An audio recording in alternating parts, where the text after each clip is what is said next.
Hi guys, कैसे हैं आप? आई होप कि आप लोग अच्छे होंगे और अपने ग्रुप डी एग्ज़ाम का भी तैयारी कर रहे होंगे। आज है railway group D exam preparation का 25 डेज़। तो आज हम बात करने वाले हैं कि इम्पोर्टेंट क्या क्या चीज़ है और कैसे पढ़ना चाहिए।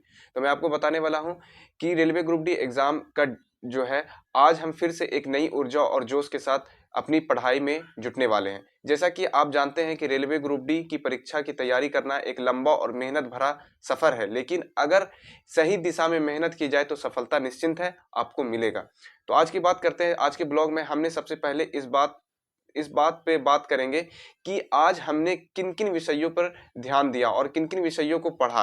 तो रेलवे ग्रुप डी के प्रमुख रूप से जो विषय हैं वो आपको मालूम होगा, जो सब्जेक्ट हैं वो आपको मालूम होगा कि सब्जेक्ट कौन कौन से हैं। मैथ्स है, रीजनिंग है, जीके जीएस है, जीएस है।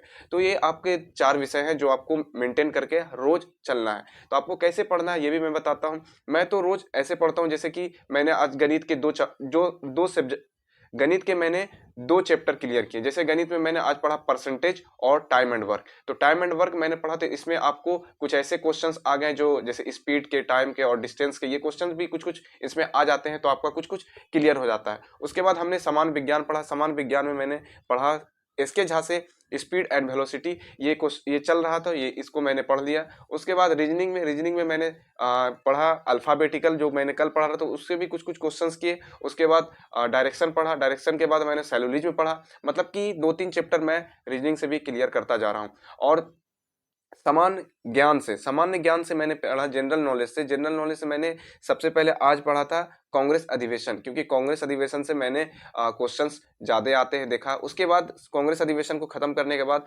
मैंने आज पढ़ा फिर उस स्पीडी से, यूनिक का जो मेरे पास बुक है उससे मैं पढ़ रहा था। आपको दिख भी रहा होगा, वो पढ़ रहा था मैं।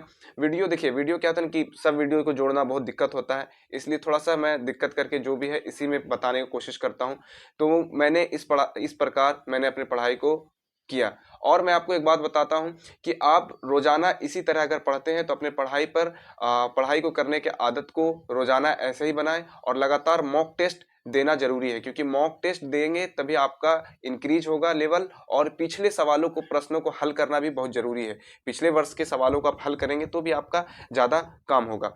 तो आप आज तक यही आपको बता तो आज का जो इम्पोर्टेंट टिप्स है वो हम मेरे लिए भी है और आपके लिए भी है। हमेशा अपनी पढ़ाई के बीच में थोड़ी थोड़ी देर के लिए ब्रेक लेते रहें। इससे आपका दिमाग ताजगी से भरपूर रहेगा और आप अधिक अच्छे तरीके से पढ़ पाएंगे।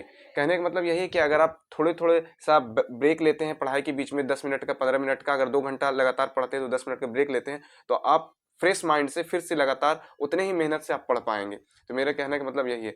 तो चलिए, अपनी तैयारी को और बेहतर बनाने के लिए आज से कसम खाइए कि पूरी मेहनत के साथ जुट जाएंगे। और अगर मेहनत करेंगे तो निश्चित रूप से सफलता आपको मिलेगी। तो मिलते हैं नेक्स्ट ब्लॉग में। आज के लिए इतना ही। जय हिंद।